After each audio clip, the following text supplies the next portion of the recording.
أعوذ بالله من الشيطان الرجيم. بسم الله الرحمن الرحيم. ولقد أوحينا إلى موسى أن أسر بعبادي فاضرب لهم طريقا في البحر يبسا لا تخاف دركا ولا تخشى فأتبعهم فرعون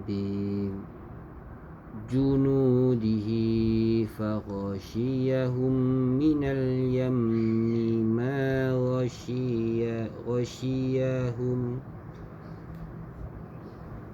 فأضل فرعون قومه وما هدى يا بني إسرائيل قد أنجيناكم من عدوكم وواعدناكم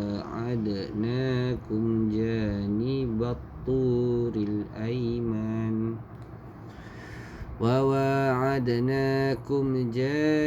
الطور الأيمن ونزلنا عليكم المن والسلوى كلوا من طيبات ما رزقناكم ولا تطغوا فيه فيحل عليكم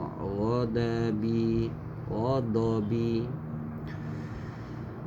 ومن يحلل عليه غضبي فقد هوى وإني لغفار لمن تاب وآمن وعمل صالحا ثم اهتدى وما أعجلك عن قومك يا موسى قال هم أولئك على أثري وعجلت إليك ربي لترضى قال فإنا قد فتنا قومك من بعدك وأضلهم السامرية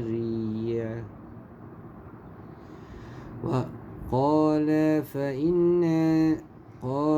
فإنا قد فتنا قومك من بعدك وأضلهم السامري فرجع موسى إلى قومه غضبان أسفا قال يا قوم ألم أعدكم ربكم وعدا حسنا أفطال عليكم العهد أم أردتم أن يهل عليكم غضب من ربكم فأخلفتم موعدي قالوا ما أخلفنا موعدك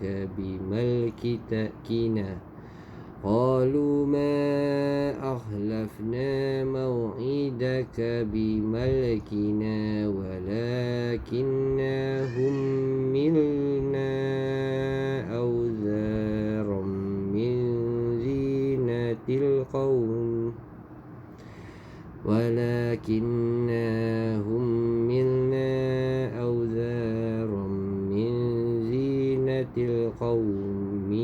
فقذفناها فكذلك ألقى السامري.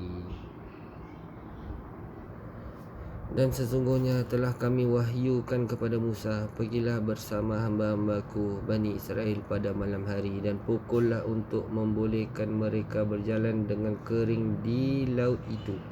Engkau tidak perlu takut akan tersusul dan tidak perlu bimbang akan tenggelam. Kemudian Fir'aun dengan bala tenteranya mengejar mereka, tetapi mereka digulung ombak laut yang menenggelamkan mereka. Dan Fir'aun telah menyesatkan kaumnya dan tidak memberi petunjuk. Wahai Bani Israel, sesungguhnya kami telah menyelamatkan kamu daripada musuhmu, dan kami telah mengadakan perjanjian dengan kamu untuk bermunajat di sebelah kanan gunung itu, Gunung Sinai. Dan kami telah menurunkan kepadamu manna dan salwa.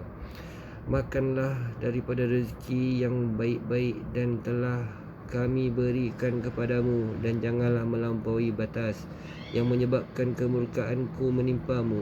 Barang siapa ditimpa kemurkaanku, maka sesungguhnya binasalah dia. Dan sesungguhnya aku maha pengampun bagi yang bertaubat, beriman dan berbuat baik, kemudian tetap dalam petunjuk. Dan mengapa engkau datang lebih cepat daripada kaummu, wahai Musa? Dia Musa berkata, itu mereka sedang menyusul aku, dan aku bersegera kepadamu, ya Tuhanku, agar engkau redha kepadaku. Dia Allah berfirman, sesungguhnya kami telah menguji kaummu setelah engkau tinggalkan, dan mereka telah disesatkan oleh Samiri. Kemudian Musa kembali kepada kaumnya dengan marah dan bersedih hati.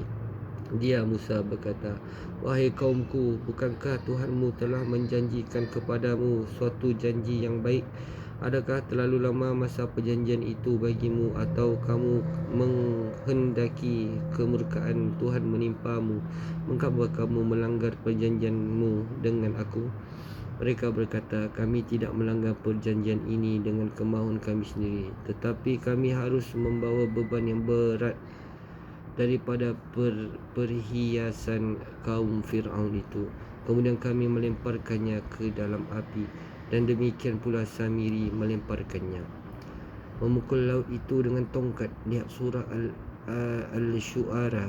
Al-Syura 26-63. Mereka disuruh membawa perhiasan daripada emas milik orang-orang Mesir. Lalu Samiri menganjurkan agar perhiasan itu dilemparkan ke dalam api yang telah dinyalakannya dalam satu lubang untuk dijadikan patung berbentuk anak lembu. Kemudian mereka melemparkannya, dan diikuti pula dengan Samiri. Lihat catatan surah Al-A'raf 7-1-8. Ketika Allah membinasakan Fir'aun dan menyelamatkan Bani Israel, mereka berkata, ya Musa, berikanlah kami kitab sebagaimana engkau janjikan kepada kami. Kemudian Musa meminta kitab itu kepada Tuhannya. Maka Allah memerintahkannya untuk puasa selama 30 hari, bersuci, membersihkan pakaian, dan mendatangi gunung Tursina untuk bercakap dengannya, dan diberikan kitab. Lalu Musa pun puasa selama 30 hari. Hari pertamanya ialah awal bulan Zulqaidah. Kemudian setelah itu dia pergi ke gunung dan menyerahkan Bani Israel kepada Harun. Pada saat Musa menuju gunung itu, bau mulutnya tidak disenangi Allah. Maka Musa pun bersiwak dengan dahan kayu qarnub. Lalu Allah mewahyukan, apa engkau tidak mengetahuinya bahawa bau mulut yang berpuasa itu lebih baik daripada wangi kasturi? Setelah itu dia diperintahkan untuk melaksanakan puasa selama 10 hari. Maka Musa pun melaksanakannya pada 10 hari Zulhijjah. Sempurnalah waktu yang ditentukan Tuhannya itu menjadi 40 hari. Pada waktu malam 10 terakhir, itulah berlakunya penyesatan Bani Israel. 30 hari sudah berlalu sedangkan Musa belum kembali kepada mereka. Harun berkata, wahai Bani Israel, sesungguhnya tidak dihalalkan bagi kamu sekalian seluruh ghanimah rampasan perang. Begitu juga dengan perhiasan-perhiasan yang kamu dapati daripada Qibti, kaum Fir'aun, penduduk asli Mesir, adalah ghanimah juga. Oleh itu, buatlah olehmu lubang dan simpanlah perhiasan-perhiasan itu di situ hingga Musa kembali. Dan lihatlah apa yang dia putuskan. Waktu itu datanglah Samiri, dia berasal daripada ahli Bajarma. Ada juga yang mengatakan daripada Bani Israel. Dia membawa segenggam tanah yang diambil daripada bekas telapak kuda tunggangan Jibril. Lalu dia melemparkannya ke dalam lubang yang berisikan perhiasan-perhiasan itu. Maka berubahlah perhiasan-perhiasan itu menjadi seekor patung anak lembu yang bertubuh dan bersuara. Ada juga yang berkata, sesungguhnya perhiasan itu dilebur terlebih dahulu ke dalam api hingga mencair. Kemudian Samiri menaburkan tanah itu ke dalamnya, maka jadilah anak lembu yang bertubuh dan bersuara. Pendapat lain mengatakan sesungguhnya Samiri membuat patung anak lembu itu selama 3 hari. Kemudian ditaburkanlah tanah itu, maka berdirilah menghadap Samiri sambil bersuara. Tatkala mereka melihatnya, Samiri pun mengatakan kepada mereka, inilah Tuhan kamu dan Tuhan Musa, tetapi dia Musa telah lupa. Surah Taha 88. Dia meninggalkannya di sini, tetapi dia mencarinya. Kemudian mereka pun mengelilingi anak lembu itu, kemudian menyembahnya. Maka Harun mengatakan kepada mereka, wahai kaumku, sesungguhnya kamu telah disesatkan olehnya Samiri. Tuhan kamu itu hanyalah Ar-Rahman yang Maha Pemurah. Ikutilah aku dan taatilah perintahku. Maka sebahagian mereka mentaatinya dan sebahagian yang lain malah mengingkarinya.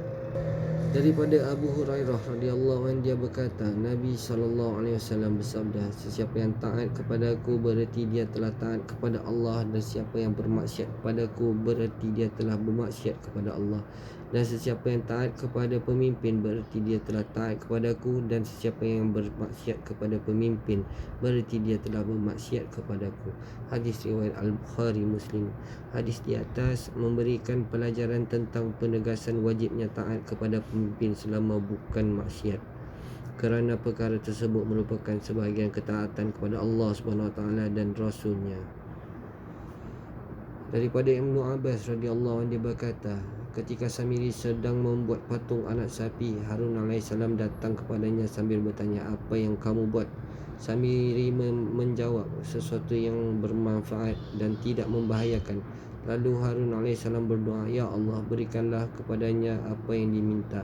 Tatkala Harun pergi, Samiri berdoa, ya Allah, aku mohon kepadamu agar ia melenguh.